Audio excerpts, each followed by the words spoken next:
Hi everyone, uh, myself Dr. Nagapal Teda, working as assistant professor in the Department of Chemistry, JSS Science and Commerce College, Gokak. This is my second video.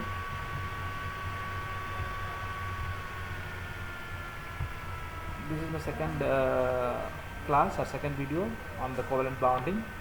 So let's have a glance what we did in the first class. So in the first class we started discussing about the covalent bonding, how the covalent bonds are formed. So that is very simple. It's just overlap of the atomic orbitals with these atomic orbitals containing unpaired electrons, and these unpaired electrons are getting paired, and this pair is known as a bonding pair, or it is also called as shared pair. In general it is called as covalent bonding. So once the bonding is formed, so as you can see there are plenty of molecules in the chemistry and where the covalent bondings are formed. So these where the covalent molecules are are present. So we have a theory how these covalent bonds are formed, and we have a basic theory which is developed by Hitler and London. So that is a valence bond theory. So in this theory it is just a overlap of the atomic orbitals containing unpaired electrons. As you can see in the figure, so the hydrogen molecule is formed by the overlap of the atomic orbitals of one hydrogen and that which containing the unpaired electron, and the atomic orbitals of the another hydrogen which also containing unpaired electrons, and these shared bond is known as covalent bond. So this is according to the valence bond theory. So according to this theory, or this theory doesn't explain the shape of the molecules which are going to form. So of course this theory gives us the idea about how the bonds are formed, what type of bond is formed, that is sigma bond, pi bond, that we discussed in detail in the last class. So this is all about the last class video, and the shortcomings of this theory is he didn't explain about the tetravalency of the carbon, as well as he didn't give uh, any idea about the shape of the molecule or the geometry of the covalent molecules. Well, in 1940, Sidgwick and Pavel suggested a theory to predict a approximate shape of the molecular ions I can say. According to Sidgwick and Pavel, the approximate shape of the molecule can be predicted from the number of electron pairs in the outer or valence shell of the central atom when the molecule or ions containing single bonds. So this Sidgwick-Pavel theory applies to the molecules where are the molecular ions. This applies to the molecules or molecular ions containing single bonds only. So what this says, how this Sidgwick and Pavel theory depends? It depends on the number of paired electron or electron pairs in valence shell of the central atom. So if I say the molecule, it contains a central atom and it contains the atoms which are bonding to that central atom. So if the molecule containing two pair of electrons in the valence shell, in the valence shell of the central atom, the orbitals containing them will be oriented at 180 degree to each other, and this follows that if the orbital overlap with orbitals from other atoms to form bonds, then the molecule will be linear. In simple terms, if the central atom containing two electrons its valence shell, and the molecule follows linear shape of the molecule or the molecular ion. If there are three electron pairs on the central atom, then the orbitals of the central atom will be orienting at 180 degree to each other, giving the planar triangular structure. The four electron pairs, the angle is 109 degree 28 minutes. The shape is tetrahedral. You can see the shape of the molecule, which is tetrahedral. And if there are five pairs in the valence shell of the central atom, and the shape will be trigonal bipyramid. If the electron pairs are 6, the angle is 90, and the shape of the molecule is octahedral. So we have discussed about the approximate shape of the molecules based on the electron pairs. So according to this theory, he has suggested the shape of the molecules only the molecule containing single bonds. He didn't say anything about the molecule containing double bond as well as the molecule containing lone pair of electrons. So according to Sidgwick and Pavel, he suggested the standard structures like a linear structure, trigonal trigonal planar structure, tetrahedral structure, trigonal bipyramidal structure, and octahedral structure. So if you think about the electron pairs on the oxygen, if you take the example of the water molecule, the electron pairs in the water molecules, the electron pairs in the valence shell of the central atom, that is oxygen containing electron bond pair is 1, bond pair number 2, and electron lone pair number 1, lone pair number 2, and there are four electron pairs on the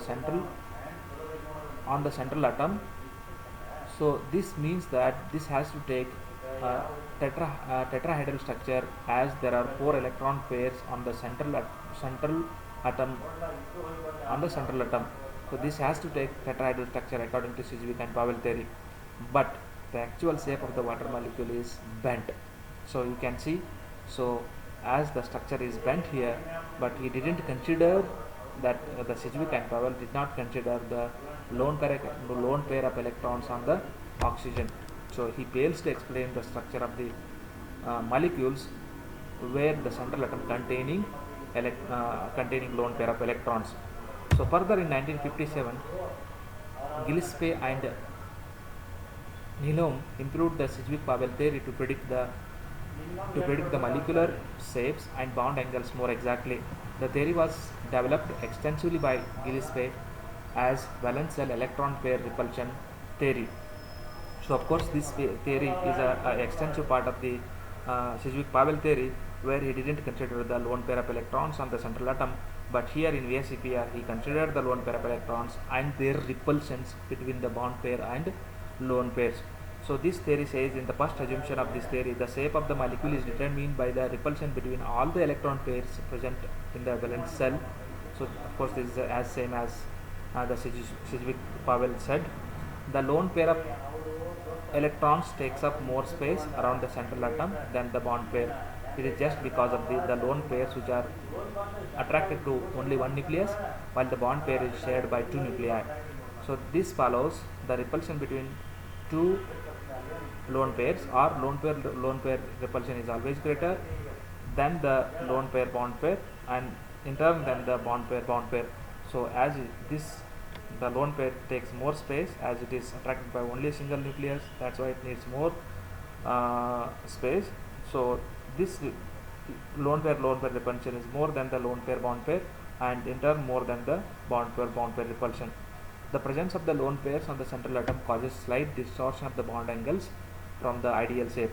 If the angle between the lone pair and central atom and a bond pair is increased, and hence the actual bond angle gets decreased. The magnitude of the repulsion between bonding pairs of electrons depends on the electronegativity difference between the central atom and the other atoms. Double bonds causes more repulsion than single bonds, and the triple bonds causes even more repulsion than the double bond. Well, so according to VSEPR, according to VS valence shell electron repulsion theory, the exact molecular geometry or the molecular shape of the molecular shape will be predicted. So the molecular shape is, of course, it refers the arrangement of the molecules in a space. So based on the electron repulsion of electron pairs or the valence shell electron pair repulsion theory. Well, there are 11 common geometries according to VSEPR. See, so there is one linear shape, V-shaped, trigonal planar. This is trigonal pyramidal structure, T-shaped, tetrahedral, seesaw. This one is square planar, square pyramidal, trigonal bipyramid, and octahedral structure. So according to this, so we have plenty of structures of the covalent molecules. So covalent molecules having various structures, so as well as their bond angles. So we will see in the next class. There is a concept called hybridization, because hybridization is also account the structure of these molecules.